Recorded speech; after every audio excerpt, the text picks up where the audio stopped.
바로 시작하도록 하겠습니다. 앞서 말씀하신 것처럼 김영환 교수님 말씀하신 것처럼 밀차딜이 이루어졌습니다. 네, 최대 500달러의 농산물을 사주고 대신 관세를 유예해 주는 것. 그리고 항상 많이 나왔던 환율 지재권 그리고 금융시장 개방은 아직 정확하게 내용이 나오지 않았습니다. 그렇다면 이것이 과연 17개월간 이어왔던 두 나라의 갈등에 과연 타결책인가 아니면은 시작점인가? 네. 지난 18개월 때 지루했던 결과들을 보면 단순히 무역에만 확정해서 보는 것이 맞는 것인가? 보시는 분은 이제 얼마 전에 미 국무부에서 정책국장을 발표된 키런 스키너 박사입니다. 국무국장을 된 다음에 한 말입니다. 우리는 문명과 이데올로기가 다른 상대와 전쟁을 한다. 미국은 한 번도 이런 전쟁을 해본 적이 없다. 네. 중국을 대상으로 전쟁을 한다고 표현했고 단순히 이것이 무역전쟁이 끝나지 않겠다는 것을 보여주는 대표적인 사건이라 할 수 있습니다. 그래서 나왔던 말이 바로 토키 디테스 함정. 두 강대국의 패권경제 진종현상을 볼 수 있다라고 표현한 것이죠. 자, 그렇다면 이것을 패권경쟁을 보면 어떻게 바라봐야 될 것인가? 네, 미국은 지난 100년 가까이 세계를 이끌어오면서 단 한 번도 다른 국가의 도전을 용납해 본 적이 없습니다. 1970년대 소련이 그랬고 1980년대 일본이 그랬습니다. 그리고 2000년대부터 중국을 주목하기 시작하죠. 실제로 보시면 이 오바마 때와 도널드 트럼프 때 대중무역의 보여조치 보시면 별 차이가 없습니다. 트럼프가 말이 강해서 도드라질 뿐이지 이미 이미 오바마 정부 때부터 관련된 정책들을 펼쳐나왔던 것이죠. 자, 그렇다면은 여기에 대한 글로벌 네트워크를 보시면 2000년대 미국을 중심으로 만들어졌던 글로벌 네트워크, 교역 네트워크가 2018년을 보시면 미국과 중부는 양분되고 있습니다.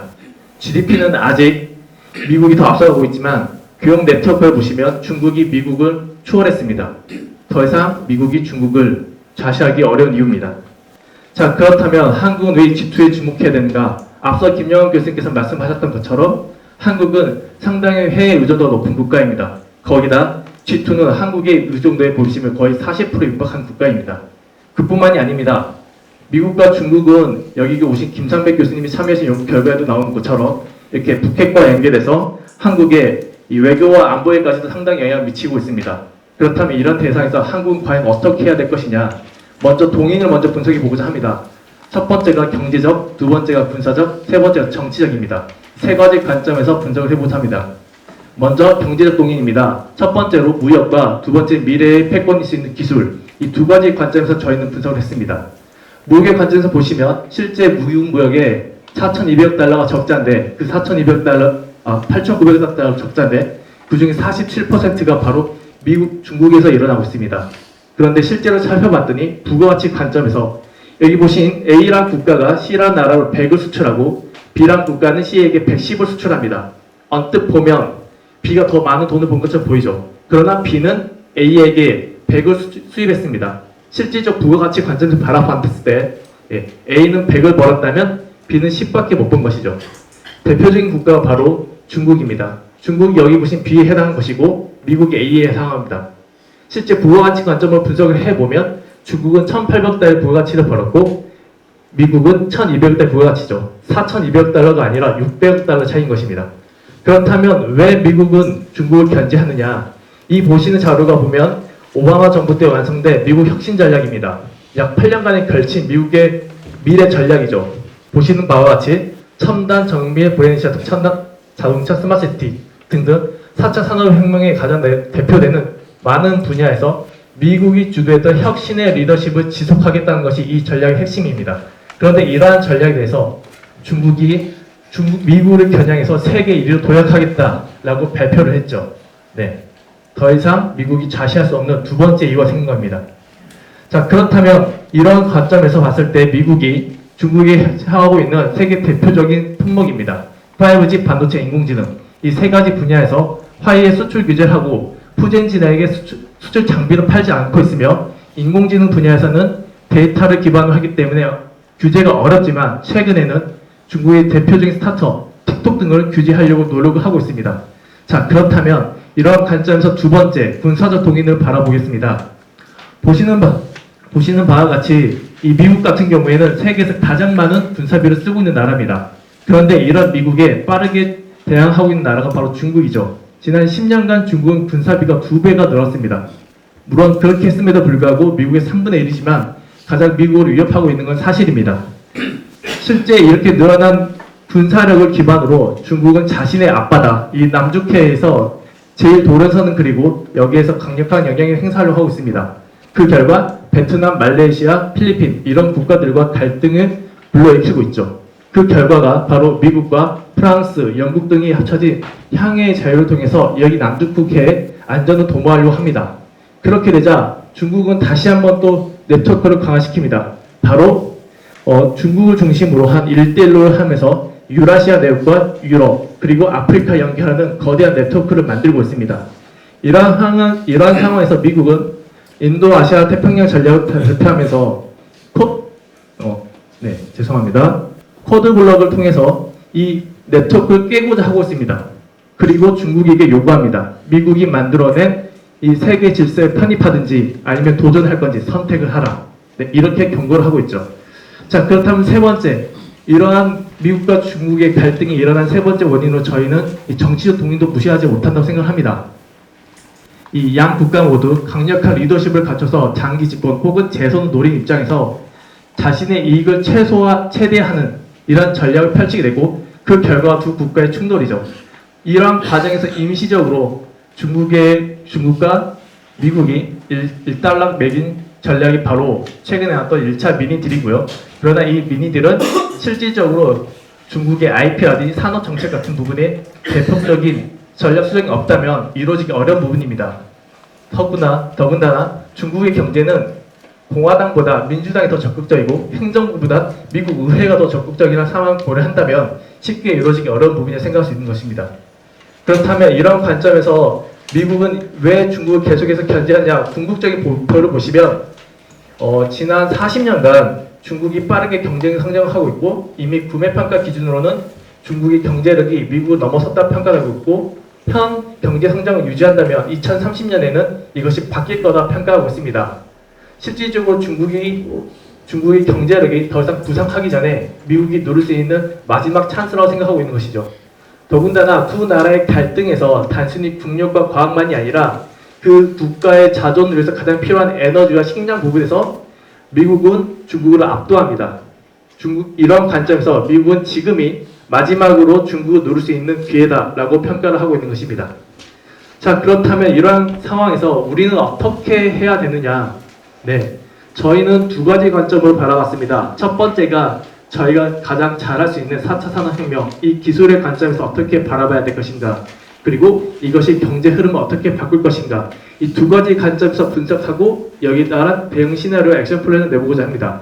첫 번째, 기술적 측면입니다. 네, 가장 먼저 4차 산업혁명에 대해 이해가 먼저 필요하겠죠. 네, 저희가 제일 많이 그린 그림입니다. 4차 산업, 현실과 가상의 융합이다. 근데 이 현실과 가상이 어떻게 융합하느냐? 첫 번째, 데이터를 수집합니다. 그 수집한 데이터로 빅데이터를 구축하고 인공지능 예측과 맞춤을 통해서 현실을 최적화한다. 네, 인간의 흐름과 아주 똑같죠. 제가 드리고 있는 이 말씀들을 여러분이 귀로 듣고 그 내용이 뇌에 들어가서 기존의 지식과 판단을 해서 맞거나 틀리면 체크를 하거나 사진을 찍거나 아니면 정리를 하시겠죠. 이런 과정들이 그대로 적용되는 것입니다. 그렇다면 이러한 과정을 데이터의 관점에서 바라보면 어떻게 되느냐? 저희는 이 6개의 디지털 트랜스폼 기술을 통해서 데이터를 수집하고 이것이 가상세계에서 융합을 합니다. 수집된 데이터가 거대한 빅데이터를 구축하는 과정, 즉 데이터 융합이 일어나고 그것이 AI를 통해서 다양한 서비스로 발산하는 과정, 즉 데이터의 관점에서 봤을 때 융합과 발산이 같이 일어난다. 이것이 바로 4차 산업혁명의 본질이라는 것입니다. 자, 그렇다면 이러한 관점에서 저희는 이런 4차 산업혁명 모두 혁신한 과정 그림을 그렸고 이 그림을 기반으로 뒤에서 설명을 드리고자 합니다. 자, 중국의 부상이 먼저 어떻게 영향을 미쳤는지 먼저 잠깐 살펴보면 1970년대 중국이 암흑기를 겪고 있을 때 우리는 먼저 개방해서 경제 발전을 이뤘습니다. 그리고 중국 개방을 이용해서 3차 산업혁명을 선도했습니다. 그런데 4차 산업혁명 때 중국의 부상이 과연 우리에게 어떤 영향을 미칠 것인가? 중국 제종 2025가 가장 한국에 위험하다는 독일 싱크탱크의 보고입니다. 그럴 수밖에 없는 게 한국이 가장 강점을 가지고 있는 에너지라든지 IT라든지 조선이라든지 이런 부분만 전략적으로 먼저 육성하겠다 목표를 발표하고 있습니다. 당연히 한국의 리스크로 당연하고 있죠. 실제 중국의 성장 상황입니다. 보시는 바와 같이 2000년대 저희 기술에 많이 집중됐던 기술은 ICT와 고위기술로 바뀌고 있고 소비재에 집중되었던 기술은 산업들은 자본주의를 중심으로 성장하고 있습니다. 그 결과 2000년 중국의 성장, 중국의 수출은 한국의 기회였지만 이제는 한국의 위기로 다가오고 그 대표적인 현상이 이제 중국과 한국의 수출 동전세 깨지는 걸로 보여주고 있습니다. 그렇다면 이거에 대해서 우리는 어떻게 바라봐야 되느냐? 먼저 한국의 현황을 분석해 봤습니다. 한국이 IT 분야에서는 아직 강점을 갖고 있지만 중화 부분에서는 대부분 중국과 심각하게 충돌하고 있습니다.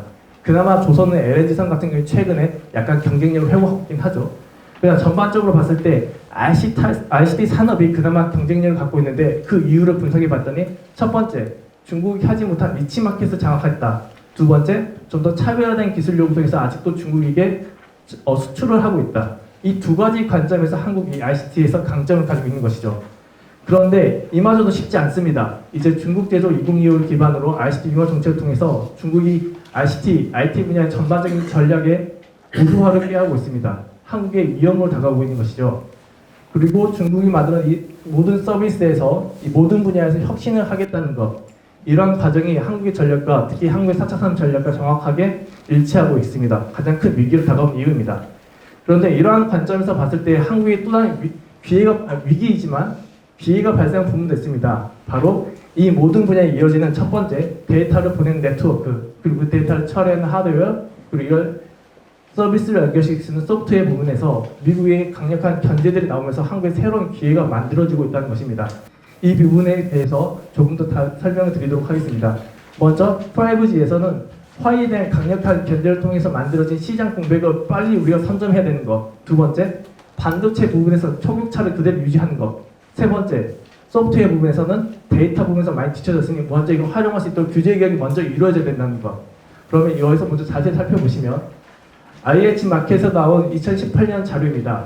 보시는 바와 같이 화웨이가 압도적으로 31%고 삼성은 5%밖에 불과하지 않습니다. 그리고 5G에서 표준 특허를 보시면 화웨이가 삼성을 압도하고 있습니다. 그리고 더군다나 가격 경쟁력에서도 화웨이는 삼성보다 우위에 껴하고 있습니다. 그런데 2018년 4분기와 2019년 1분기에 보시면 5G에서 삼성전자가 37%, 화웨이를 9%나 압도했습니다.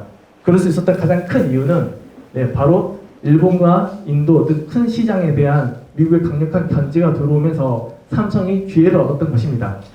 더군다나 스마트폰에서는 구글의 OS와 ARM의 AP칩, 이 양대 핵심 분야에서 미국의 규제가 들어오면서 한국의 스마트폰이, 특히 삼성전자의 스마트폰이 이렇게 반등할 수 있는 기계까지 만들어졌습니다. 즉 중국에 대한 견제로 만들어진 반사이익을 한국이 빨리 선점해서 치고 나가야 된다는 것입니다. 두 번째, 한국이 가지고 있는 이 반도체가 과거에는 데이터를 저장하는, 즉 메모리 산업 쪽에 우리가 많이 집중을 가지고 있었는데 그걸 넘어서서 이제 2020년에는 IoT에 기반한 이 엣지 컴퓨팅, 데이터를 처리할 수 있는 분야에서도 새로운 기회를 만들어야 된다. 한국 같은 경우는 이미 여러분이 가지고 있는 갤럭시 10 노트 같은 경우에는 이미 인공지능 칩이 들어가 있죠. AP Exynos 980. 이런 인공지능 칩을 기반해서 차별화된 경쟁력을 한 번 더 확보해야 되고, 단순히 인공지능 칩이 스마트폰만이 아니라 여러분이 보시는 디스플레이, 컴퓨터, 냉장 등 다양한 가전제품 쪽의 뒷단에 합쳐진다면 폭발적인 차별성을 그리고 경쟁력을 한국이 다시 가져올 수 있다. 그렇기 때문에 이 부분에 좀 더 한국의 살 길이 있고 집중력을 높여야 된다. 이것이 두 번째 전략이고요. 세 번째, 인공지능 부분입니다. 클라우드에서 데이터를 선출하는 이 인공지능 부분은 아무리 강조를 해도 부족함이 없는데 아쉽게도 한국은 많이 뒤처지고 있습니다. 가장 큰 이유는 인공지능에 관련된 3대 분야, 즉 첫 번째가 강력한 GPU죠. 이거는 장비 문제고, 두 번째 알고리즘, GitHub나 아카이브에서 실시간으로 올라옵니다. 근데 가장 중요한 데이터는 아무도 팔지 않죠. 제공하지도 않습니다. 인공지능의 경쟁력은 데이터 확보에서 나오는데 한국은 여기서 많이 뒤처지고 있습니다. 데이터 수집, 데이터 수집 규제하고 있습니다. 그걸 빅데이터 구조해서 클라우드 올리는 거, 클라우드 법으로 규제하고 있습니다. 인공지능 활용하는 부분, 역시 풀리고 있지 않죠. 데이터 3법이 지금 국회에 올라와 있지만 지금 1년째 잠자고 있고, 클라우드법이 1년째 상임위조차 통과하지 못하고 있습니다. 자, 이런 상황에서 오토 서비스는 현실적으로 불가능합니다.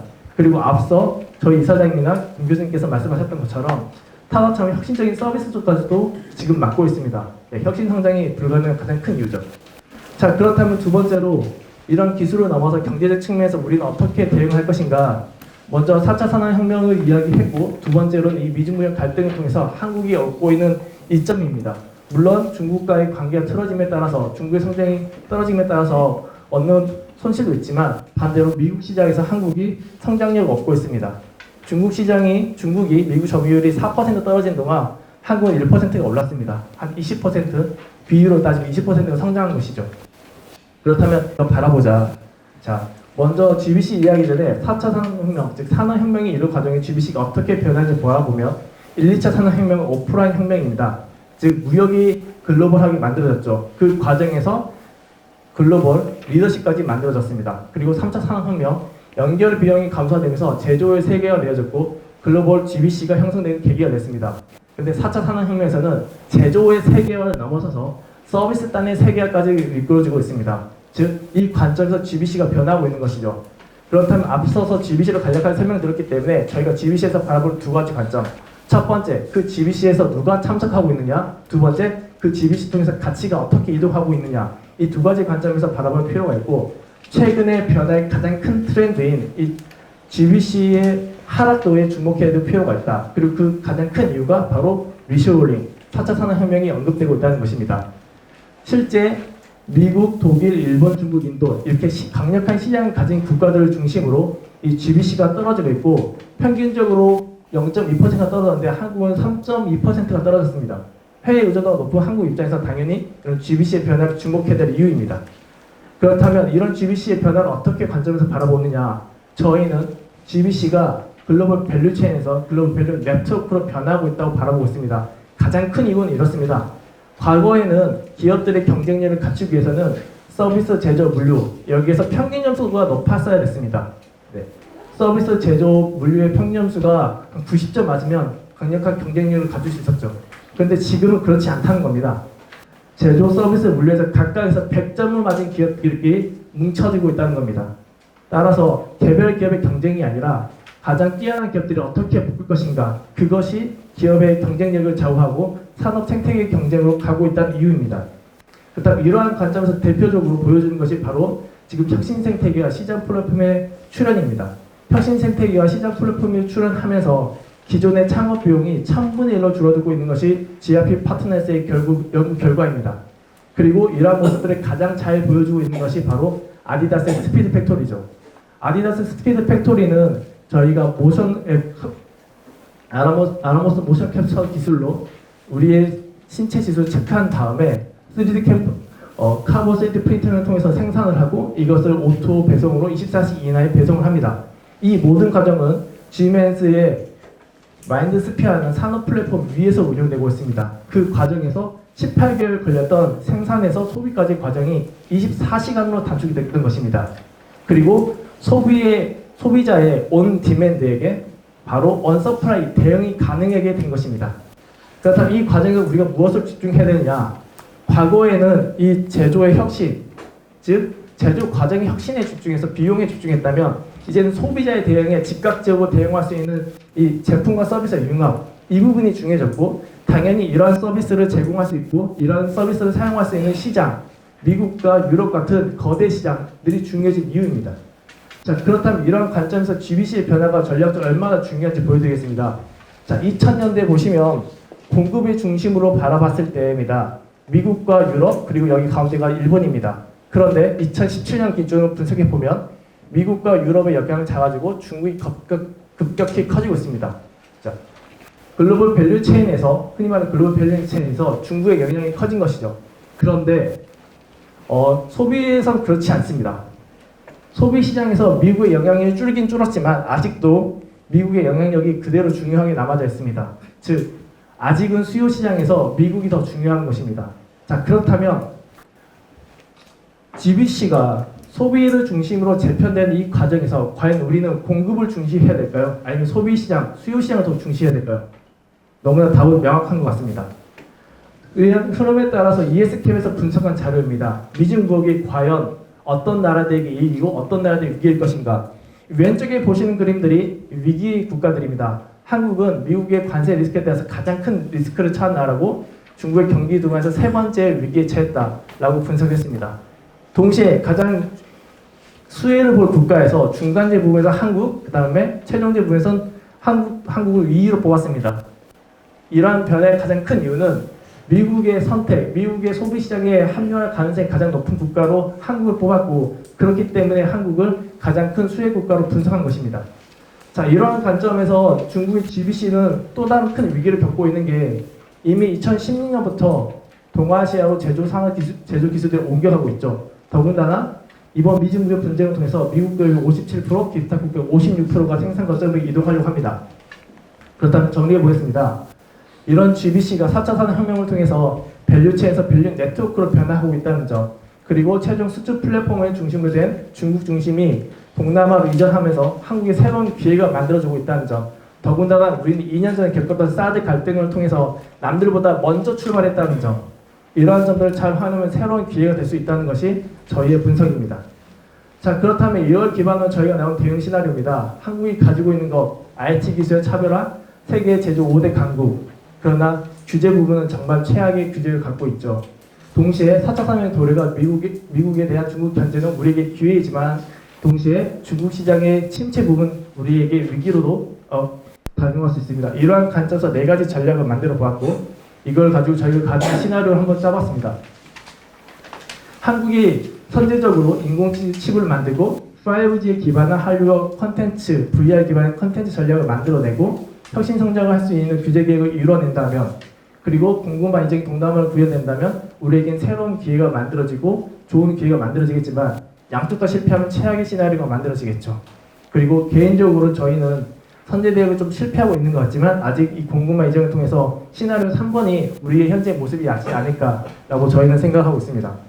그렇다면 이걸 기반으로 전체적으로 전략을 정리해 보겠습니다. 먼저 기술 측면에서 한국은 어쨌든 간에 빅데이터 구축하고 클라우드로 활용할 수 있는 이런 활성화 전략이 필요합니다. 디지털 트랜스폼이죠. 이 부분은 국가의 경쟁력, 국가의 규모 부분도 크게 작용하기 때문에 우리가 선도하기 어려운 분야입니다. 한국은 세계 시장의 1.8% 국가이기 때문에 선도하기는 어렵습니다. 그러나 글로벌과 호환을 통해서 이 부분의 보완이 필요합니다. 두 번째, 이걸 통해서 다양한 발산이 이루어지는 부분, 이 부분에선 한국이 집중력을 가진다면 충분히 니치 마켓을 가질 수 있는 분야고 그것이 저희가 분석한 AR 칩이라든지 그다음 VR로 활용한 컨텐츠 이런 분야에서는 충분히 경쟁력을 가질 수 있지 않나 생각하고 마지막으로 사회 분야에선 규제 개혁, 사회 안전망, 기업가 정신 너무나 강조해도 지나침이 없는 이 부분은 세계적으로 다시 한번 강조를 드립니다. 그리고 이와 동시에 더 이상 GBC만이 아니라 데이터가 어떻게 이동하는지 그 데이터를 다룰 수 있는 장비와 기계들이 어떻게 이동하는지에 대한 데이터 체인의 변화를 먼저 체크해야 되지 않나. 동시에 다자간 협력 속에서 중국을 어떻게 대응해야 될지 이 부분에 대한 연구. 마지막으로 최근 러시아 카디지를 넘어오면서 많은 문제가 일어났죠. 중국과 러시아의 동맹에 대해서 우리가 어떻게 대응해야 되는지 이러한 연구들이 같이 이루어야 되지 않나 생각을 하면서 저희 발표를 마치도록 하겠습니다. 저희 60차 포럼은 규제개혁입니다. 여기 오신 안건주 회장님과 제 안건주 회장님 벤처기업협회와 규제학회가 저희가 만든 규제개혁 포럼이고요. 다시 한번 참석을 해주시면 감사하겠습니다. 감사합니다.